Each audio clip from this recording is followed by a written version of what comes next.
Ողջույն 24 TV-ին շարունակում է աշխատանքը, տաղավարում այսօր իմ հյուրն է ռազմական փորձագետ Պարիսպազորի գնդապետ Հայկ Նահապետյանը։ Բարև ձեզ, պարոն Նահապետյան։ Շնորհակալ եմ մեզ հյուրն կալվելու համար։ Խոսենք Նիկոլ Փաշինյանի վերջին օրերի գրառումներից եւ մասնավորապես կոչից, նա այսօր կոչով է հանդես եկել եւ ասում է, որ հայաստանյաց առաքելական Սուրբ եկեղեցու հավատավոր հետևորդներին կոչ եմ անում համախմբվել վեհարանը սիրով եւ քրիստոնեաբար ազատելու եւ որևէ իրապես սրբազան հոգեվորականի ամենայն հայոց կաթողիկոս ընտրելու օրակարգի շուրջ։ Ինչ գործընթացներ են սպասվելու, ինչ նպատակ է դրել Փաշինյանը։ Նախ այս նպատակը Փաշինյանը չի դրել։ Փաշինյանը պատվեր է կատարում։ 2018 թվականից առ այսօր Փաշինյանը կատարում է թուրք-ադրբեջանական տանդեմի եւ նրանց վերադաս հանդիսացող Բրիտանիայի, նախկինում նաեւ Միացյալ Նահանգների, իսկ հիմա Միացյալ Նահանգների նոր վարչակազմը ռազմավարական առումով այլ քաղաքականություն է որդեգրել եւ այստեղ վերադասը Թուրքիայի եւ Ադրբեջանի Բրիտանիան է։ Նրանց հանձնարարականներից մեկը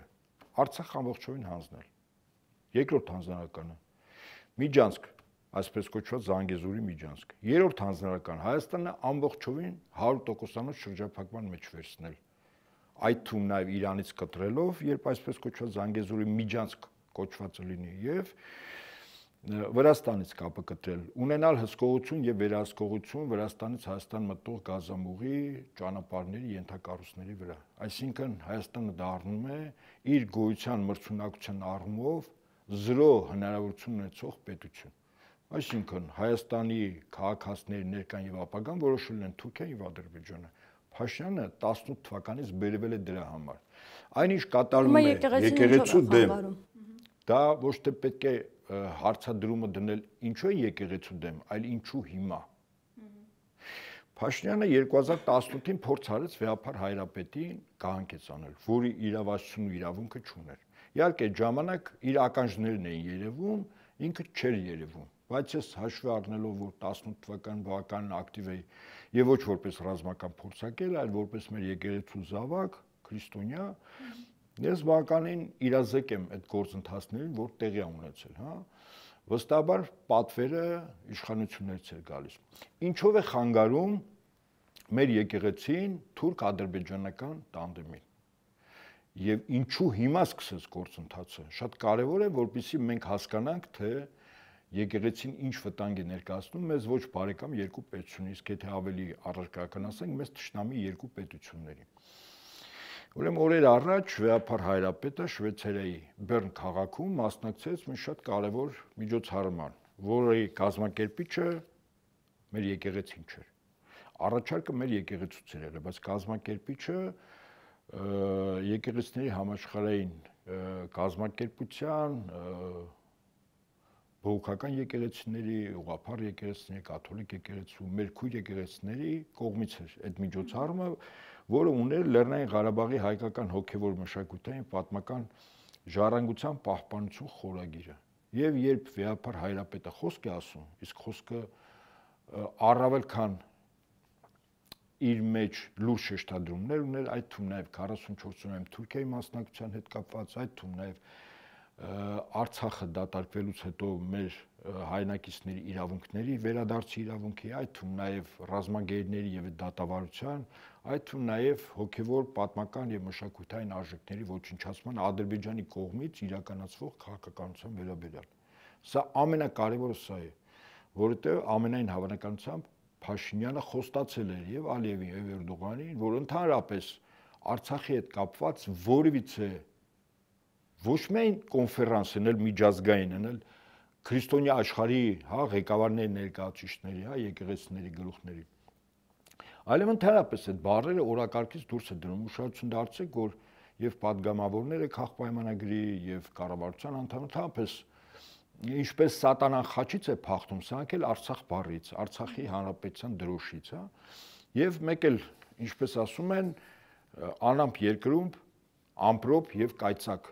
այդ համաժողովը։ Ես ընդամենը երկու կարճ բարբերություն ասեմ համաժողովի կողմից վեհափար հայրապետի խոսքից հետո, ելույթից հետո, քննարկումներից հետո բանաձևումները, որը իհարկե մեղմ ասած ոչ միայն ցանկալի չի Ադրբեջանի եւ Թուրքիան, այլև պարտավորեցնող է, որ պահին մեր տարածաշրջանում որից է ուժային կենտրոն եթե ցանկանա Արցախի հետ կապված, հա, Ադրբեջանի եւ Թուրքիայի քաղաքականության ընդդեմ ինչ-որ քայլեր անել, ապա ինքը այս համաժողովի բանաձևը որպես նվեր է ստացել եւ այսպես երկու կարճ բանաձևում խորը ցավով ենք արձանագրում 2023 թվականի սեպտեմբերյան ռազմական գործողություններից եւ շրջափակումից հետո Արցախի, Լեռնային Ղարաբաղի ավելի քան 120,000 էթնիկ հայերի բռնի տեղանումը։ Ես մեջբերումներ եմ անում ըստիս կարևոր ձևակերպումներ։ Հաջորդը միջազգային իրավունքի փորձագետների եւ մասնագետների դիտարկումները հաշվի առնելով մենք վերահաստատում ենք, որ մշակութային ժառանգության ոչնչացումը հանձնանում է միջազգային մարդասիրական իրավունքի խախտում եւ կարող է համարվել մարդկության դեմ ուղղված հանցագործություն եւ ցեղասպան մտադրության նշան։ Զգում եք շեշտադրումները, հա? Հանցագործություն մարդկության դեմ եւ ցեղասպան մտադրության նշան։ Հաջորդը հորդորում ենք ՅՈՒՆԵՍԿՕ-ին անապահ նախաձեռնել անկախ մոնիտորինգի առաքելություն, գնահատելու Արցախի, Լեռնային Ղարաբաղի հայկական մշակութային եւ կրոնական վայրերի պահպանության վիճակը։ Հաջորդը Եկեղեցիների համաշխարհային խորհրդին առաջնորդելու էկումենիկ ուխտագնացության կազմակերպում դեպի Արցախի, Լեռնային Ղարաբաղի հայկական սրբավայրեր։ Լրատվամիջոցներին աչք չփակել Արցախի, Լեռնային Ղարաբաղի ժողովրդի կրած անարդարության վրա եւ զբաղվել ճգնաժամի նախապատմության խորը լուսաբանմամբ։ Ես ընդհանուր ամենը զայրացրել է Փաշինյանին։ Չէ, ոչ թե զայրացրել է, այլ սա ձեռնոց մարտահրավեր է առաջին հերթին, ոչ թե Փաշինյանին, այլ Ալիևին եւ Էրդողանին։ Այո, եւ այնտեղից պաստորեն դժգոհություններ են զանգ են ստացել։ Ես կարող եմ ենթադրել, որ վերջին շրջանում Փաշինյանին 18 թվականից բերված Հայաստանում իշխանության Թուրքիայի կողմից Թուրքիայի աշխատանքներ Հայաստանի հետ համադրելու աշխատելու բաց դաշտում, այսպես ասենք ժողովրդական դիվանագիտությամբ, ոչ քաղաքական, մի անձ է նշանակվել, որը ասում են ազգությամբ հայ է։ Գոնե անուն ազգանով այդպես է, Սամսոն Օզարարատ։ Անձ, որը 90-ականների սկզբին եւս կցված էր Հայաստանի Հանրապետության այն ժամանակ առաջին նախագահի շրջապատին եւ կոնկրետ աշխատում էր երկու անձի հետ, սպասարկելով եւ հետամուտ լինելով ուրեմն Թուրքիայի շահերի Հայաստան-Թուրքիա հարաբերություններում որպես միջնորդ դերակատար ունեցող անձ։ Այդ նույն Սամսոն Օզարարը այն ժամանակ խիստ մտերմիկ հարաբերությունների մեջ էր Լևոն Տեր-Պետրոսյանի եղբայրի եղբոր եւ Ամերիկայի քաղաքացի Լևոն Տեր-Պետրոսյանի խորհրդական ժիրայր Լիպարիցյանից Լևոն Տեր-Պետրոսյանի Թելման Տեր-Պետրոսյանի հետ էր աշխատում։ 90-ականների սկզբին բավականին երկար ժամանակ նա ինտենսիվ Հայաստանում աշխատել է։ Հաշվի առնելով, որ ինքը Թուրքիայի գաղափարախոսներից մեկի Դավիթ Օղլու մտերիմն է եւ ոչ ավել ոչ պակաս երկար տարիներ մտերմություն է արել ավագի իրավունքով նաեւ Թուրքիայի արտաքին հետախուզության ղեկավար, ներկայումս Թուրքիայի արտաքին գործերի նախարար Հական Ֆիդանի հետ, կարող եմ ենթադրել, որ այդ անձը ուղղակիորեն կապված է Թուրքիայի հետախուզական կառույցների հետ։ Այս անձը Սամսոն Օզարարը բավականին ջերմ, մտերմիկ եւ աշխատանքային հանդիպումները պարբերաբար ունեն ոչ ավել ոչ պակաս Փաշինյանի զուգընկեր հանդիսացող Աննա Հակոբյանի հետ։ Ես կարող եմ ենթադրել, որ այս անձի խիստ հորդորներից հետո են, որ իրար են խառնվել Փաշինյանը իր զուգընկերը եւ բայց այդպիսի հանդիպումներ են տեղի ունենում Աննա Հակոբյանի հետ։ Այո, Սամսոն Օզարարը, բաց այնքան է Շվեյցարիայում, չէ, գաղտնի չի։ Բայց քննարկման հանդիպումների բնույթը ես կարծում եմ, որ գաղտնի, այո։ Հիմա դուք ասում եք զանգ է ստացել Փաշինյանը, ումից է զանգ Ոչ, ստացել։ ինքը չի ստացել, ես կարող եմ ենթադրել։ Գիտեք, ուրեմն այս կոնֆերանսից հետո Փաշինյանը ընդհանրապես չարձագանքեց։ Խիստ տարօրինակ է։ Փաշինյանը սկսեց գործընթաց օրը ցերեկով Վեհափար Հայրապետի եկեղեցու հոգեորականների դեմ պատճառը անհասկանալ էր, ինչու սկսեց։ Սրբազանով սկսեց։ Չուլաններով, հիշեք, ինչու սկսեց։ Չուլան, հետո սրբազանները։ Բայց ինչու, պատճառը, այսինքն ինչ որ հիմնավորում տիլներ։ Իսկ այդ հիմնավորումը իդեպ իր Facebook-յան էջում ինքը չէր գրել։ Այդ հիմնավորումը թե ինչու, առաջինը գրել էր իր զուգընկերը Աննա Հակոբյանը։ Ինչու է գնացել Շվեյցարիա, Շվեյցարիայում, ես մեջ բերում եմ, Շվեյցարիայում ինչ է կանում, Վեհափար Հայրապետի մասն է խոսքը։ Ում եք անվտանգ ուղարկում հարազատ բնորան, ում եք անհապաղ ազատում գերությունից։ Սա ոնց որ Փաշինյանը գրեր։ Բայց երևի թե այդ զուգընկերների մեջ քաղաքական լրջագույն ռազմավարական առումով առաջնահերթություններ կա եւ առաջնահերթությունները իդեպ վարչապետի պարտականությունը կատարող անձինը չի, իր զուգընկերոջն է, Աննա Հակոբյանն, ահա թե ինչու է առաջինը նա եւ միակը Փաշինյան Նիկոլը որից է ձևով այս համաժողովին չի արձագանքել եւ հիմա ըստ իս կարծես թե այն թոկից փոկված կենթանու նման Փաշինյանը հարցակվում է աչուձախ եկեղեցու վրա։ Տեսականորեն նայենք, այն ինչ որ ինքը գրում է, որին իբր ինքը հավատում է, դրա մասին ինքը ինչա նոր է իմացել։ Այսինքն հարց է առաջանում, ինչու դրա մասին 18 թվականից հրապարակավ չէր ասում, չէ՞։ Ինչու է հիմա ասում։ Ասում է ապացույցներ ունեմ նույնիսկ։ Ուրեմն, չէ, դա այլ հարց է հիմա։ Ինչու հիմա, որտեվ հիմա եղել է այս համաժողովը, այս համաժողովի արձագանքն։ Եվ ինչ է սպասվում։ Հիմա նույն Փաշինյան Նիկոլ Կոչեցյալը ինչ է գրում։ Ասում է պետությունը փագագծերում իշխանությունը պատկանում է ժողովրդին, եկեղեցին պատկանում է ժողովրդին։ Մենք պետությունը, իշխանությունը վերադարձել ենք ժողովրդին, եկեղեցին նույնպես պիտի վերադարձնենք ժողովրդին։ Ինչպես է վերադարձնում ժողովրդին։ Սրա իրավունք ինքը չունի։ Ես լավագույնս այս գրվածին մեր համախոհ ընկերներից մեկը հրաշալի ձևով արձագանքել է, ես ուզում եմ հակերճ ընթերցել։ Մեր ընկերոջ գրածը ասում է, այս անբարոյականի վաստակը կասկածի տակ է դնում առաքելական ու առաքելահաստատ մեր եկեղեցու իշխանության աղբյուրը, որն է Աստված։ Եկեղեցում իշխանությունը չի կարող պատկանել ժողովրդին, քանզի եկեղեցին հիմնել է ինքը մեր Տեր ու Փրկիչ Հիսուս Քրիստոսը։ Իսկ հայ եկեղեցու նվիրապետությունը գլխավորում է Աստծո օծյալը, ամենայն հայոց հայրապետը։ Գերագույն դավաճանի ասածը մաքուր սրբապղծություն է, նա փորձում է հայ եկեղեցին վերածել մի նոր կյանքի խոսքի։ Խոսքը կյանքի խոսք աղանդի մասին է, այո, խարիզմատ աղանդի։ Սա Ռուբեն Մելիքյանի մեջբերումն է։ Հիմա սա ինչու եմ ես սա ասում։ Որովհետև ակնհայտ է, որ Փաշինյան Նիկոլը ձեռնոց է նետում ոչ ավել ոչ պակաս Սուրբ Հոգու օծությամբ օծված մեր եկեղեցու հոգևոր առաջնորդին, այն եկեղեցու, որը ի տարբերություն բողոքական, ավետարանչական եւ կաթոլիկ եկեղեցիների մեր եկեղեցու գլուխը անց չի։ Մեր եկեղեցու գլուխը մեր Տեր ու Փրկիչն է, Հիսուս Քրիստոսն է։ Եվ վեհափար հայրապետը օծյալ է, որպեսզի մեր զսողներին պարզ լինի, թե ինչ սրբապղծություն է անում Փաշինյանը, իրականում ինքը ձեռնոց է նետում Աստծո որոշումը բեկանելուն, որտեղ Աստծո որոշումով օծությամբ է վեհափար հայրապետը օծվել վեհափար հայրապետ։ Հիմա ես մեկ օրինակ եմ բերում հին ուխտից, այսինքն հին կտակարանից, երբ հրեա ժողովրդի առաջին թագավոր օծյալ Սավուղը կատարում է աններելի սխալներ, որից հետո Աստծո որոշմամբ ընտրվում է երկրորդ օծյալը Դավիթ թագավորը ապագա։ Սավը դրա մասին իմանում է, որտեղ կա երկրորդ օծյալ, որը իր մրցակիցն է, այսինքն որը իր գահին է, հավակնում։ Փորձում է սպանել, բայց հաշվառն որ Դավիթը ինքը լավ զինվորական էր, դյուրին կերպով այդ ծուղակներից խուսանավում է եւ ընդհակառակը մի անգամ գիշերը կարողանում է մի քարանձավ, որտեղ հանգստանում էր Սավուղը, մտնել շրջանցելով Պահակախումբը եւ տեսնում է Սավուղին քնած եւ շորից մի կտոր է կտրում ու դուրս է գալիս եւ չի սպանում եւ իր զինվորները ասում են Տեր ինչու չսպանեցիր Սավուղին չէ որ նա քեզ հետապնդում է սպանելու համար ես ով եմ որ Աստծո Տիրոջ օծյալի վրա ես սուր բարձրացնեմ եթե պետք լինի Սավուղը քնի չզարթնի քնի չի զարթնի եթե պետք լինի Սավուղը մարտի դաշտում զովի կզովի այդպես էլ լինում է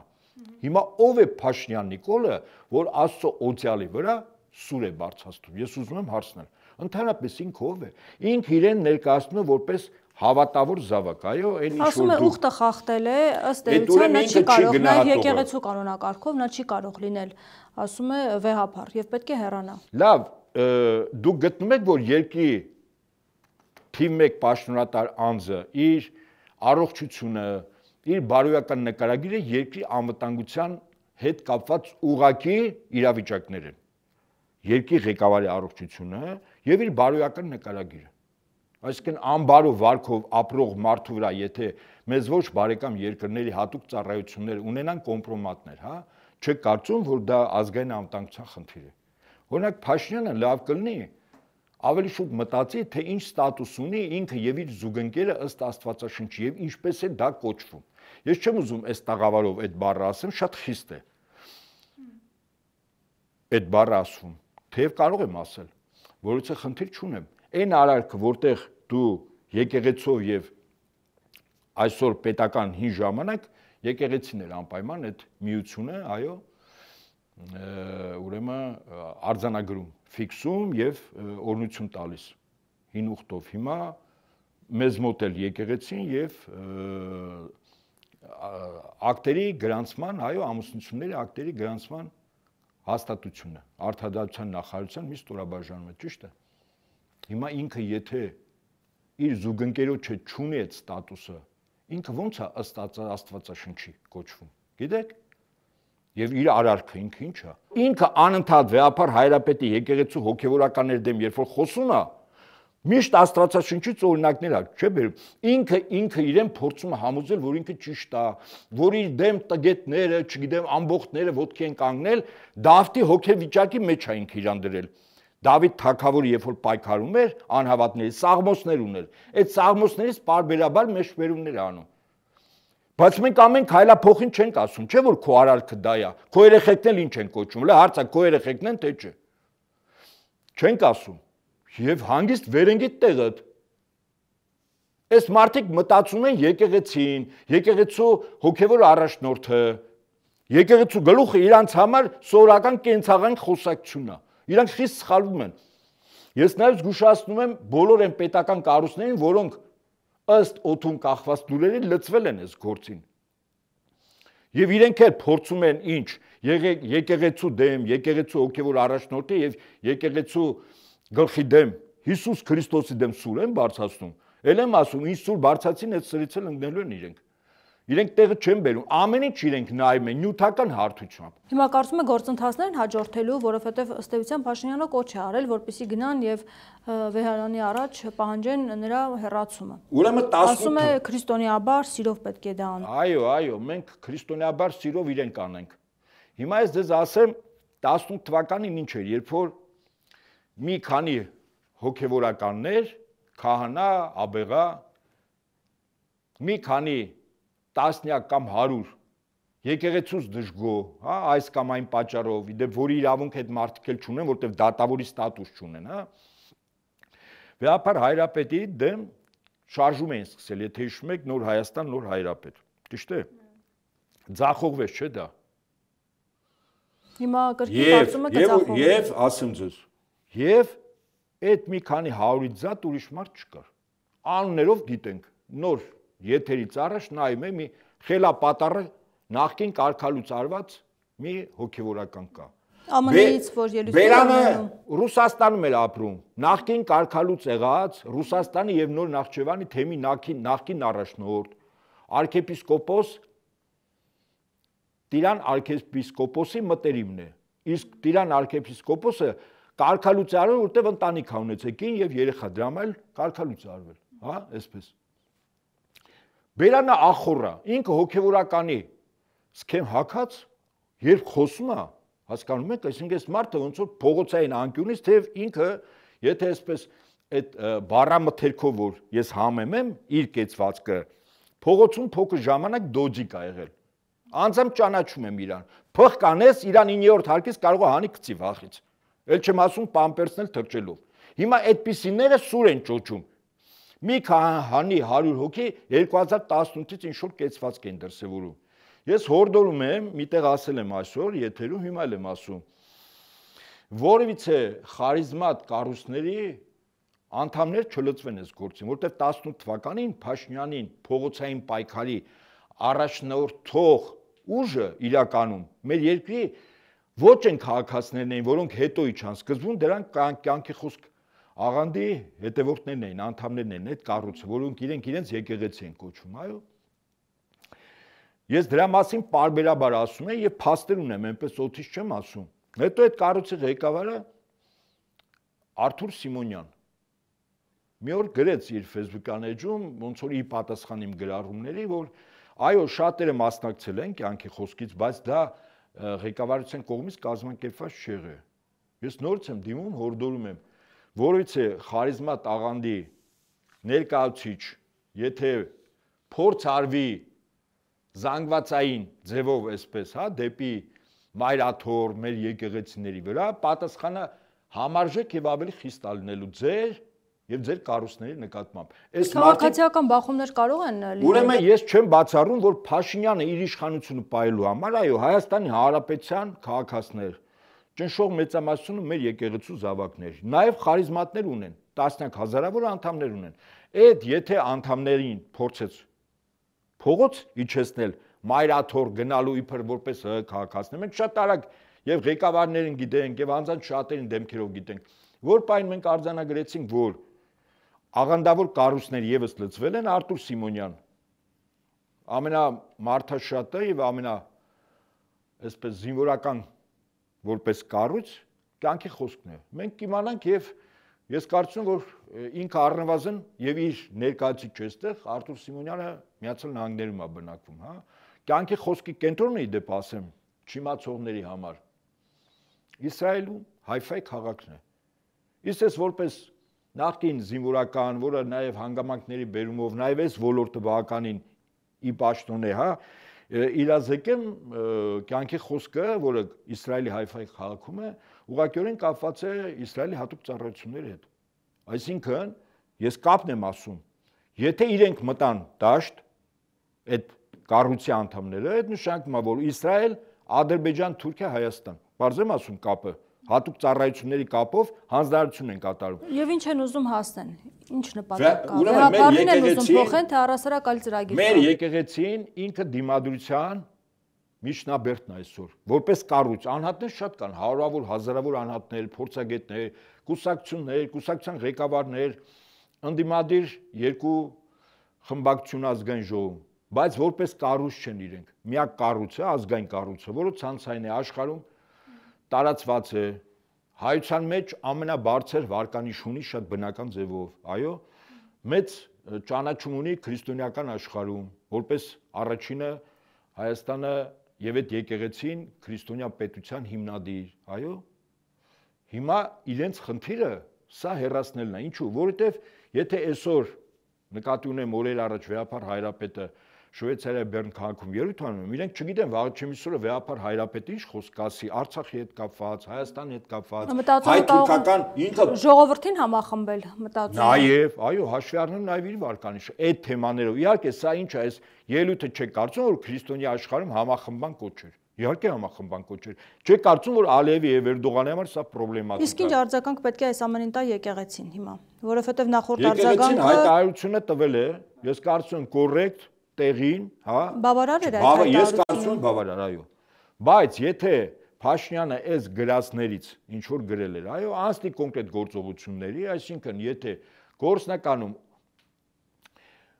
ինչ որ թվականակով մարդիկ, հա, փորձեն ինչ որ եկեղեցիներ մուտք գործել ապօրինի ձևով, հոգևորականների նկատմամբ բարոյական եւ ֆիզիկական բռնություններ եւ ճնշումներ իրականացնեն, այդ թվում նաեւ Վեհապար Հայրապետի, այդ դեպքում մենք եկեղեցու զավակներս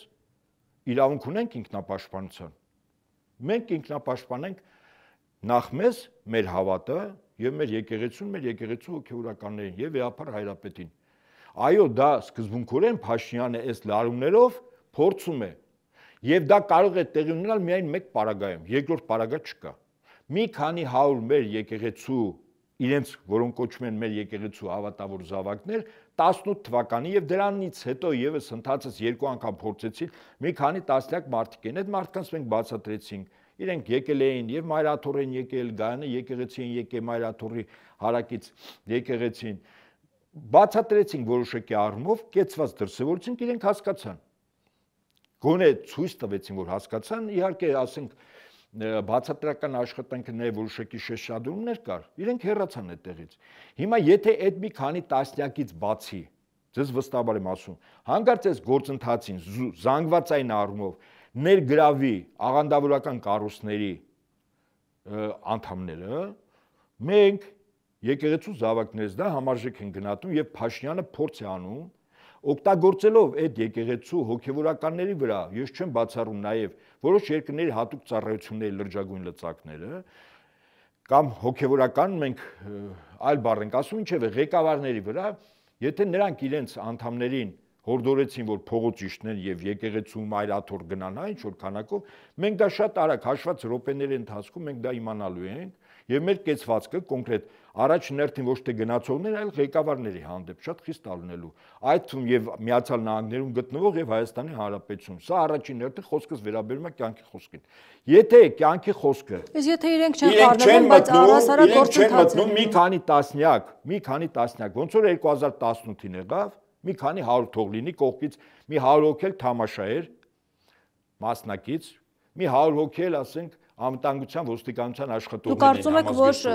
իրենք չլինեն, կյանքի խոսքից չլինեն, այլ մարդիկ չեն լինի։ Աջակիցներ մեծ թվով չեն լինեն, մի քանի տասնյակ կամ 100, դա որևիցե ձևով եղանակ չի փոխի։ Կգան մայրաթոր։ Մենք այդ մարդկանց որպես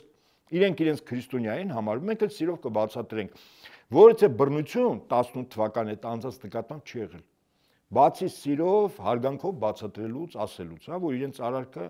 քրիստոնեական արարք չի եւ իրենք որպես գործիք օգտագործվում են։ Շատերը իդեպ հասկացել են, ներացել են։ Ասեմ ձեզ, Արցախից էին եկել որոշ քանակ, Մոսկվայից էին, Ռուսաստանից էին եկել 18 թվականին, Սուհակի մեջի խոհանոցը գիտե։ Մարդկանց բացատրեցինք, հասկացան մարդիկ նախ ներողություն խնդրեցին, որ սխալ արարքի ընթացքի մեջ են, հեռացան։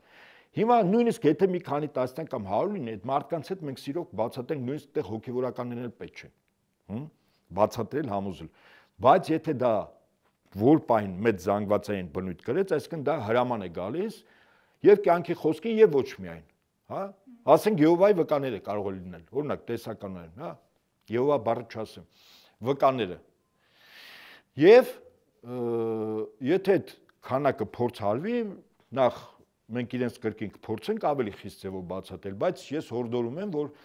այդ կառույցների ղեկավարները դուրք չտան Փաշինյանի եւ այլոց հորդորներին, պարտադրանքին, համոզումին, որ նման արարքի գնան։ Հակառակ դեպքում մեր պատասխանը իրոք կոչտելն է, որտեղ մենք հասկանում ենք Փաշինյանը վերջին կարմիր գիծն է անցնում եւ մենք թույլ չենք տա։ Հիմա մեր քայլերը պայմանավորված կլինի Փաշինյան կոչեցյալի եւ իրեն Բայց Փաշինյանն ունի նաև աջակիցներ։ Նրանք կարծում եք չեն կիսի Փաշինյանի այս տեսակետը, որ պետք է վեհապար փոխվի։ Անկամ եթե նա կոչ է անում հավաքի այլ ժողովուրդը հավաքվի գնա վեհարան։ Ուրեմն Փաշինյանը եւ իր աջակիցները ունեն մեկ պաշտամուն։ Գիտեք ո՞րն է դա։ Մամոնան։ Ոսկին նախկինում, հիմա դոլարը։ Սրանց պաշտամունքը նյութն է։ Մենք պաշտում ենք, սիրում ենք, հարգում ենք, պատվում ենք, խոնարհվում ենք, հեզենք Աստծո առաջ։ Տարբերություն չեք զգում։ Մեկ Աստծով ավելի զորավոր է, քան աշխարհը։ Այնպես որ մենք այդ մեկերը շատ են։ Իրենց աջակից կոչվածները հանձնարարություն են կատարում։ Եթե պետք լինի կարգին փխ կանել, այդ փխն էլ կանենք, որտեղ այդ մարդիկ նյութ են պաշտում, իսկ մենք գիտենք ինչ ենք պաշտում, հա։ Այդ փխկից հետո ամեն մեկը տուն է գնալու։ Աջակիցներին դնում են կենքում, աջակիցները իրա նմանները, թմրամոլները, խաղամոլները, այլասերվածները։ Իսկ եթե հանկարծ աղանդավորական կառույցները մտան ներս խաղի մեջ, հա, մենք հիմա ես դրա համար հորդորում եմ։ Եվ ընդ որում մի մասը ինձ անձամբ ճանաչում է։ Եվ դա կարող է բերել լուրջ բախումների ներսի։ Մենք թույլ չենք տա, մեզ ձեռք չի տալիս, մեր երկրում պետք չէ լարում է, Փաշինյանը ձեռք է տալիս։ Իսկ ինչու է ուզում այս բախումները, գիտի, որ բախումներ կարող են առաջանալ։ Ինչու է ուզում այս բախումները դատավորի հաշտարարի եւ իրավունքի տեր լինի։ Եթե վեճ է լինում, այդտեղ իրավունքը ումն է, դատավորինը չի, հաշտարարինը չի, ձերբակալողինը չի, իսկ այդ կառույցները իր ենթական են, այսինքն իր իշխանությունն է ինք ուզում ցույց տալ։ Ես չեմ բացառում, որ նաեւ ներքաղաքական որոշակի գործընթացներ է հիմա պատրաստվում, որ իր համար շահեկան չի, միգուցե։ Ես չեմ ուզում ուղղակիորեն առնչություն տանել, բայց իշխանությունը բավականին թուլացել է, եթե ընդունենք Թուրքիայից եւ Ադրբեջանից այս կեցվածքը մեր եկեղեցու հանդեպ դեպ օրեր առաջ վեհապար հայրապետի խոսքից առաջ Կովկասի մուսուլմանների վարչություն կա, այդ վարչության նախագահը ոչ ավել ոչ պակաս այս մեր ամբողջ քրիստոնեական ամբողջ պատմությունը կապում է աղվանքի հետ, վերջում էլ այս մեր տարածքը էջմիածինը ինչ որ թեմերի են բաժանում ըստ իսլամի։ Առավելս որ Ադրբեջանը շիա մահմեդական երկիր է, իսկ դրանք թուրքական օրակարգը սպասարկող են։ Ալև իր գլխի գալիքն էլ չգիտի, որտեղ որ շիա աշխարհը Ադրբեջանում սկսեց ոտքի կանգնել, Այդ նույն Ալիևին Թուրքիայի հլունազանդ հանձնարարական կատարողներին, հա, ուղղակի կսրբի։ Հիմա Փաշինյանը բացահայտումների մասին է խոսում, ապացույցների մասին է խոսում, հնարավոր է ինչ-որ տեսանյութեր կամ բացահայտումներ լինեն, եւ իրավական գործընթացներ կարող են նաեւ հաջորդել։ Ես չեմ բացառում, նախ այդ բացահայտումները եթե լինեն, ես ավելի շուտ հակված եմ մտածել, օրինակ, այսօր հնարավոր է շատ դյուրին կերպով մասնագետներ եթե կան, իսկ աշխարհում կան, ասենք արհեստական բանականությամբ, օրինակ ցանկացածից ինչ որ տեսաֆիլմի մեջ, տեսանյութի մեջ մեր դեմքը մտցնել, մեր մարմինը մտցնել։ Դե բայց դա հնարավոր է բարձել։ Այո, ճիշտ է, բայց ինչքան ժամանակ կանցնի, չէ՞։ Համաձայն եք։ Բայց այդ ընթացքում այդ տեսանյութը իր բացական էֆեկտը կտա, չէ՞, քարոզչական առումով։ Գեներալ Մանվել Գրիգորյանի հայտնի Տուշոնկա 2 օպերացիան են պատրաստում։ Եթե այդպես օպերացիա ջրերից դուրս եկավ, ես կասկածից չունեմ, որ ազգային անվտանգության ծառայությունը այս գործի մեջ է։ Եվ այդ ծառայության ղեկավարը ուղղակի պատասխանություն է կրելու այսօրվա, վաղվա եւ ապագայի համար, եթե այդ գործ արեցին։ Հիշում եք 18 թվականին, երբ մեր զոհված տղաներից, որին հերոսի կոչում էին տվել, կեղծ պապիկ էին հանում։ Դուք այս վիժվածքների բարոյականության չափանիշ նայեք, զոհվածի, որպիսի ժողովուրդը ընկալի, որ զոհվածի պապիկն է ձեր հետ, կեղծ պապիկ են բերել։ Սրանց համար պապիկը։ Այո, սրանց համար որևիցե կարմիր գիծ, ամոթ, պատիվ, արժանապատվություն, խիղճ, այդպես բաներ գոյություն չունի։ Սրանք պատրաստ են հանուն նյութի, հանուն մամոնայի, հանուն այսօրվա դոլարի եւ իշխանության ամեն ինչ անցնել, ամեն ինչ անել։ Հետաբար այդ կարգի տեսանյութեր եթե հայտնվեց, ես նորից եմ ասում։ Այդ հետո մեկ ամիս հետո կարող է ճշտվել, որ բանա, կեղծ է, բայց այդ մի ամսվա ընթացքում ինչքան բան կարելի է։ Բայց Փաշինյանին որտեղից տվյալներ, եթե անգամ ինքը խոսում է, ես ապացույցներ ունեմ եւ այլն, այսինքն ինքը հրահանգում է ազգային անվտանգության ծառայությունը։ Ես կարող եմ ենթադրել, այո, եթե նման բաներ հայտնվեն, այո, ասենք ապօրինի ձևով, իդեպ գաղտնալսում է հեռախոսների, դա դատանի որոշումը պետք է լինի եւ հիմնավոր թե ինչու են գաղտնալսում։ Իսկ քանի որ Հայաստանի Հանրապետությունում կառավարություն եւ իշխանությունը թուրք-ադրբեջանական օկուպացիոն ռեժիմի կոլաբորանտ կառավարությունն է, որին ես ասում եմ, այսինքն Թուրքիայի եւ Ադրբեջանի ղեկավարների կամակատար կառավարություն, այնտեղից ինչ ասում են, իր համար այստեղ օրեն գոյություն չունի։ Այսինքն այս մարդու համար ոչ սրբություն կա, ոչ արժանապատվություն կա, բացարձակապես Լևոն Տեր-Պետրոսյանի մասին բաներ էր ասում, երբ որ այդ մարդի ղեկավարած կառույցով պատգամավոր ա եղել, ամենամտերիմն ա եղել, հասկանում եք, այսինքն այս մարդիկ ամեն ինչի վրայով կարող են անցնել։ Այդ թվում ես երկու օրինակ չէ բերեցի, Աբաջանի եւ Մանվել Գրիգորյանի այդ Տուշոնկաների, եւ որը այն ժամանակ ասվել էր նույնիսկ ով է պատրաստել այդ կեղծիքները, որ իրականություն չէ։ Դրանից հետո որից է մեկ քարոզչական առումով իր էֆեկտը տվեց բացական իմաստով, ճիշտ է։ Բայց հետո երբ որ պարզեց, որից հետո է, ինչ որ մեկը պատասխանության ենթարկվեց այդ կեղծիքները տարածելու համար, ոչ չէ։ Հիմա նույն ձև սա է, եւ ուստի եւ նորից եմ ասում, եթե նման բաներ եթեր գնացին, առաջ ներքին Աբաջանն է պատասխանություն կրելու։ Եթե մարդիկ մտածում իրանք հավերժտեղ մնալու են 2250 թիվը մինչև վարչապետ են, Աստված իրանց այդքան կյանք է տալու, խիստ սխալվում են։ Եվ հետո վերջին հաշվով սրբությունների հետ տունտունիկ չեն խաղում։ Իշխանության հետ կարող ես խաղալ։ Իշխանությունը նյութական է, չէ՞, այս նյութական վարչապետ, նախարարներ, ԱՑ տնօրեն նյութական են։ Իսկ իրենք հիմա փորձում են մտնել մի դաշտ, որը իրանց իշխանության ներքո չի։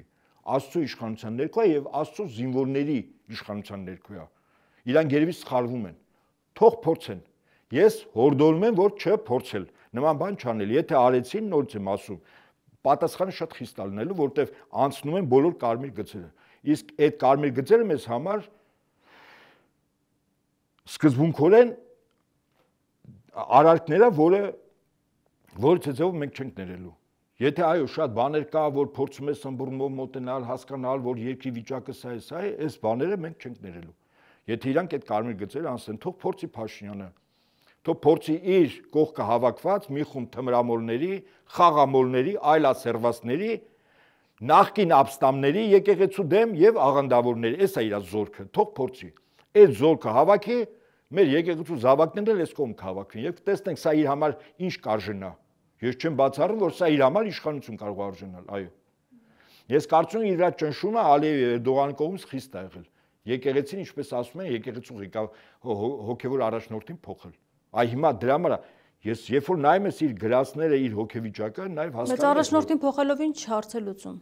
Այսինքն բերել այնպիսի գաղափար, որը համաձայն է իր քաղաքականության հետ։ Այո, ասենք այդպես։ Ինչպես է բերելու, ինչպես է, չէ՞ որ այդ չի մասնակցում։ Իհարկե, ինքը, ասենք 2/3-ը մեր աշխարհականների կողմից ընտրված պատվիրակներն են, չէ՞։